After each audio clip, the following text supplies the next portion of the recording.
Fully automatic बंदूकों से अलग जो कि लगातार फायर कर सकती हैं, सेमी ऑटोमेटिक बंदूकें एक बार ट्रिगर दबाने पर एक ही राउंड फायर करती हैं। यह एक 9mm सेमी ऑटोमेटिक पिस्तौल है। इस वीडियो में हम देखेंगे कि सेमी ऑटोमेटिक हैंडगन्स और पिस्तौलें कैसे काम करती हैं। यह एक कारतूस या कार्ट्रिज है। इसे मैगजीन में लोड किया जाता है जिसमें स्प्रिंग और फॉलोअर इस पर दबाव बनाए रखते हैं।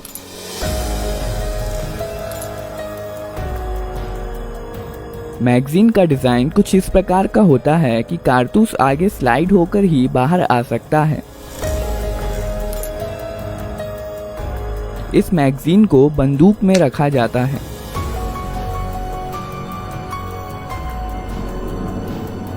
यहाँ पर बंदूक के अंदर के महत्वपूर्ण पार्ट्स दिखाए गए हैं। बंदूक को पहली बार फायर करने के लिए रिकॉइल स्प्रिंग के अगेंस्ट स्लाइडर को हाथ से पीछे खींचा जाता है। इसके कारण कई चीजें एक साथ होती हैं जिन्हें हम एक एक करके देखेंगे। स्लाइडर के मूवमेंट के कारण हैमर पीछे आता है। यह हैमर स्ट्रट के जरिए मेन स्प्रिंग से जुड़ा होता है और इसलिए मेन स्प्रिंग को दबा देता है।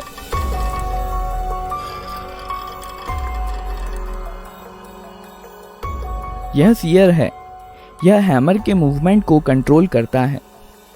जब स्लाइडर पीछे जाता है तब सीयर लीफ स्प्रिंग के दबाव में हैमर के साथ एंगेज हो जाता है और हैमर को वापस जाने से रोकता है। जब स्लाइडर को छोड़ दिया जाता है तब रिकॉइल स्प्रिंग के कारण स्लाइडर अपनी पहले वाली स्थिति में चला जाता है, जबकि हैमर सीयर के कारण अपनी स्थिति में बना रहता है। इस प्रक्रिया को कॉकिंग कहते हैं। जब स्लाइडर पीछे आता है तो इस पर बने प्रोजेक्शन बैरल को पीछे की ओर धकेलते हैं, जिसके कारण बैरल कुछ नीचे हो जाता है और इसलिए अब इसमें कारतूस आसानी से भरा जा सकता है। जब स्लाइडर वापस लौट रहा होता है तो यह एक कारतूस बैरल में ले जाता है और बैरल को अपनी पहले वाली स्थिति में धकेल देता है। कारतूस का पिछला हिस्सा एक्सट्रैक्टर में फंस जाता है जो कि स्लाइडर से जुड़ा होता है। पिस्तौल अब फायर करने के लिए तैयार है।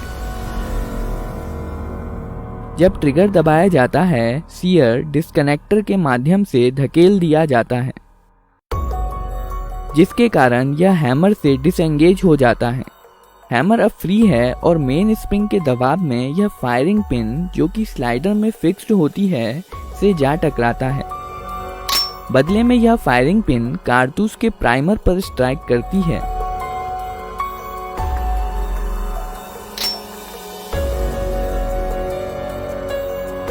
प्राइमर में इम्पैक्ट सेंसिटिव एक्सप्लोजिव होता है जो फायरिंग पिन के टकराने की वजह से जल जाता है। इसके कारण कारतूस में रखे पाउडर में आग लग जाती है, जिसकी वजह से बहुत सारी गैसेस पैदा होती हैं और इस प्रकार बुलेट के पीछे की जगह बेहद हाई प्रेशर गैसों से भर जाती है। इसलिए बुलेट पर पीछे से बल लगता है, जिसके कारण बुलेट बहुत तेज गति के साथ बैरल से बाहर निकलती है। बुलेट के बाहर आ जाने पर यह गैसेस एटमॉस्फेयर में चली जाती हैं और अब यह बुलेट पर कोई बल नहीं लगाती हैं और बुलेट अपने मोमेंटम के कारण आगे बढ़ती जाती है।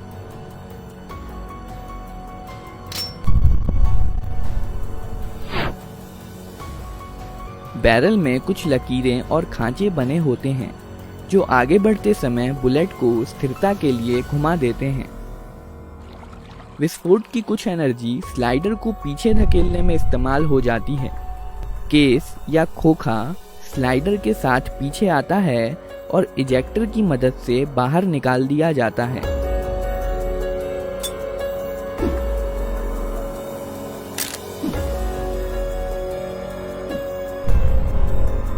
साथ ही साथ स्लाइडर हैमर को पीछे धकेलता है और बंदूक को अपने आप रिलोड भी कर देता है। और अब बंदूक अगला राउंड फायर करने के लिए तैयार है।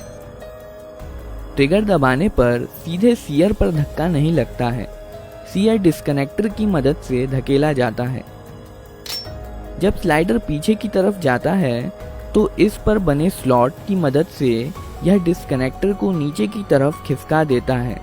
अब ट्रिगर और सीयर अलग हो गए हैं और इसलिए ट्रिगर दबे होने पर भी सीयर हैमर के साथ एंगेज हो सकता है। जब ट्रिगर छोड़ दिया जाता है तब डिस्कनेक्टर लीफ स्प्रिंग के दबाव के कारण स्लाइडर के स्लॉट में चला जाता है और अब बंदूक फिर से फायर की जा सकती है। ग्रिप सेफ्टी बंदूक को अपने आप फायर करने से रोकती है। जब बंदूक को हाथ से पकड़ लिया जाता है तभी ट्रिगर डिस्कनेक्टर के जरिए सीयर को मूव कर सकता है।